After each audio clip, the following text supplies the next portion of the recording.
കൂടുതലുമുണ്ട്. മലയാളി രണ്ടാമത് കാണാൻ ശ്രമിക്കാത്ത സിനിമകളിൽ ഒന്നാണ് കിരീടം. ഒരുപക്ഷേ പ്രേക്ഷകനെ ഇത്രയും വേദനിപ്പിച്ചൊരു സിനിമ വേറെ കാണില്ല.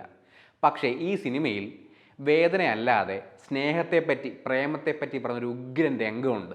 അധികം ആരും പറഞ്ഞു കേട്ട് പോലുമില്ല അതിനെ പറ്റിയിട്ട്. അതായത് തിലകനും കുടുംബവും അവരുടെ കുടുംബ വീട്ടിലേക്ക് വന്ന് ശങ്കരാടിയോടൊപ്പം മദ്യപിക്കുകയാണ്.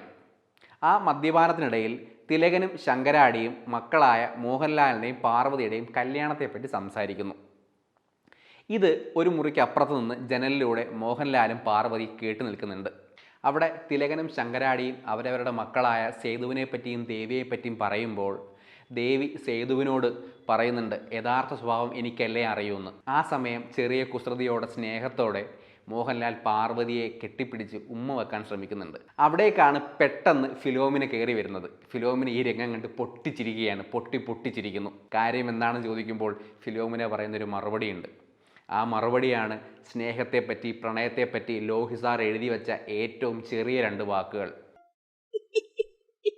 അച്ചുവേ കൃഷ്ണ ഓടി വാടാ. നിക്കടവിടെ. എന്താ എന്താ ഇവൻ കട്ടു തിന്നു. എന്ത് ഒരു സാധനം കട്ടു തിന്നു. ഒന്ന് ആലോചിച്ച് നോക്കൂ, എന്താണ് കട്ടു തിന്നുന്ന വാക്കിൻ്റെ അർത്ഥം?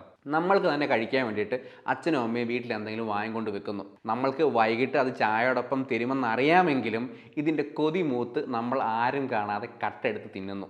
ഇവിടെ സേതുവിൻ്റെയും ദേവിയുടെയും ലൈഫിലേക്ക് വരിക. അവർക്ക് രണ്ടുപേർക്കും കല്യാണം നടക്കാൻ പോകുന്നു. കല്യാണം കഴിഞ്ഞേ മറ്റെന്തെങ്കിലും പാടുള്ളൂ എന്നൊരു പരമ്പരാഗതമായ ചിന്താരീതിക്ക് അപ്പുറത്ത് കൊതി മൂത്ത് സ്നേഹം കൊണ്ട് ഉമ്മ വെക്കാൻ ശ്രമിക്കുകയാണ്. ഒരു ചുംബനത്തെ, ഒരു ചെറിയ പ്രണയത്തിൻ്റെ കഷ്ണത്തെ കട്ടുതിന്നു എന്ന 2 വാക്കുമായി ബന്ധിപ്പിച്ച് ഇത്രത്തോളം മനോഹരമാക്കാൻ ലോഹി സാറിന് മാത്രമേ കഴിയൂ. കഥ കൊണ്ടും കാഴ്ച കൊണ്ടും സംഗീതം കൊണ്ടും വേദനയുടെ ആഴത്തിലേക്ക് പ്രേക്ഷകനെ വീണ്ടും തള്ളിയിടുന്നുണ്ടെങ്കിലും ഈ ഒരു സീൻ കിരീടത്തിൽ എനിക്ക് പ്രിയപ്പെട്ടതാണ്.